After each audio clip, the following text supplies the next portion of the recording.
Anthony Tony Dux Corallo, February 12, 1913, August 23, 2000, was an American mobster and boss of the Lucchese crime family in New York City. Corallo exercised a tremendous control over trucking and construction unions in New York. Biography. Corallo was born in New York City on February 12, 1913, and grew up in the Italian neighborhood of East Harlem. Corallo was a quiet, unassuming man who enjoyed gardening, opera, and pasta.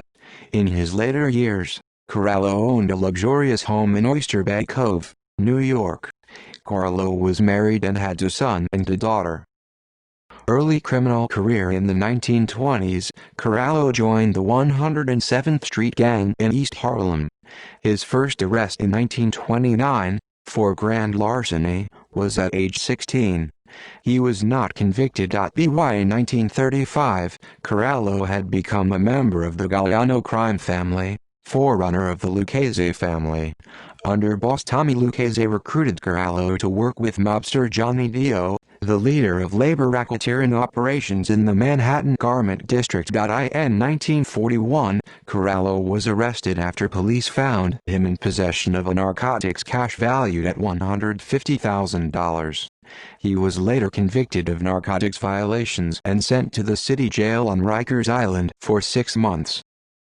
Rise to power. In 1943, Corallo was appointed as a caporegime of his own crew, an accomplishment for a man in his early 30s. He then moved his base of operations from East Harlem to Queens.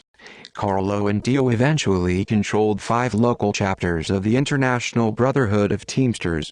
The two gangsters used these paper locals to set up favorable deals with trucking companies and to exploit the rank-and-file chapter members. Corallo and Dio also controlled local chapters of the Conduit Workers Union, now called the Communication Workers Union, the United Textile Workers Union, now called Unite Here, and the Brotherhood of Painters and Decorators, now called the International Union of Painters and Allied Trades. These labor racketeering activities earned millions of dollars for the Galliano family. From 1941 to 1960, Corallo was arrested at least 12 times for various crimes. However, none of the cases even made it to trial. Lucchese was amazed at Corallo's ability to avoid, or duck, convictions. After one of these many dismissals, Lucchese mused, "Tony Dux again." From then onward, Corallo was known as Tony Dux. In 1951, longtime boss Tommy Galliano died of natural causes and Lucchese took over the family. On August 15, 1959, Corallo testified before the U.S. Senate Select Committee on Improper Activities in Labor and Management. The senators wanted Corallo to explain the theft of $70,000 U.S. dollars from Teamsters Union Local 239 by using names of dead mob members. Like many other mobsters, Corallo refused to answer any questions. He pleaded the Fifth Amendment 120 times during his 2-hour interrogation. On December 7, 1961, Corallo was indicted on charges of trying to bribe New York Supreme Court Justice J. Vincent Keogh and former U.S. Attorney Elliot Conacher. Corallo wanted them to drop a bankruptcy fraud case against one of his associates. On June 17, 1961, Corallo was convicted of bribery. On August 2, 1962, Corallo was sentenced to 2 years in state prison.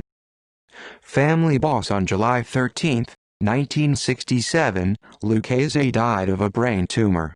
By nearly all accounts, Corallo was Lucchese's choice to succeed him. However, on December 18, 1967, Corallo was indicted on charges of receiving a kickback payment from a contractor for the renovation of the Jerome Park Reservoir in the Bronx. Also indicted was James L. Marcus, the former city water commissioner, who had started dealing with Corallo due to loan shark debts. On June 19, 1968, Corallo was convicted in the Marcus bribery case. On July 26, 1968, Corallo was sentenced to 3 years in federal prison. With Corallo in prison, the commission designated Carmine Tramonti as interim Lucchese boss. Some historians have speculated that Corallo became boss immediately upon his 1970 release from prison, and that Tremonti was only an acting or front boss for the next 3 years. On May 7, 1973, Tremonti was sentenced to 15 years in federal prison. Corallo then became the indisputable boss of the Lucchese family. One of Corallo's first moves as boss was to take over gravel distribution in various areas of New York such as Long Island.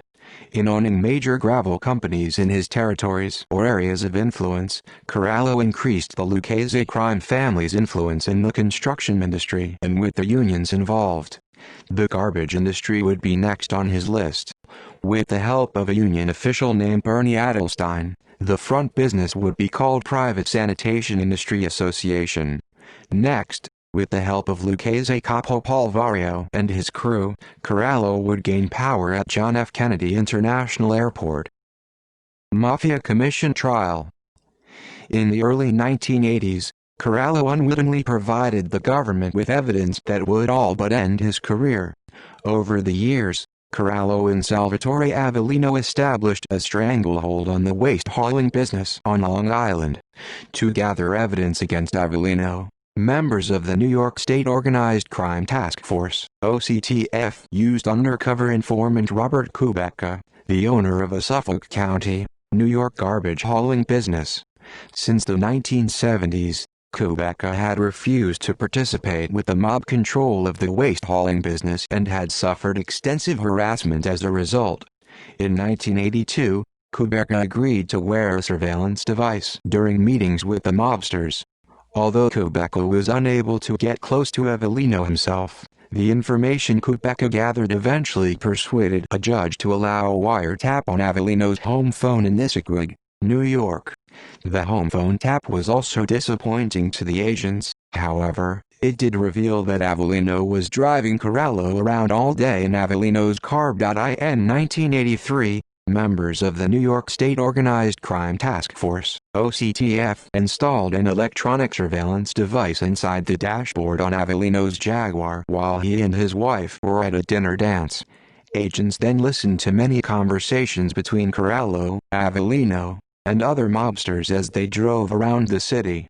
From these recorded conversations, OCTF learned the Commission's internal structure, history, and relations with other crime families.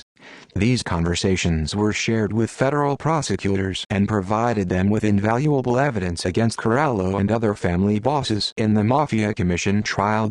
On February 25, 1985, Corallo and other mob leaders were indicted in the Mafia Commission trial.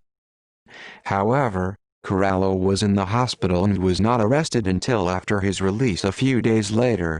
Among the defendants were underboss Salvatore, Tom Mix Santoro and consigliere Christy Tick Fernari.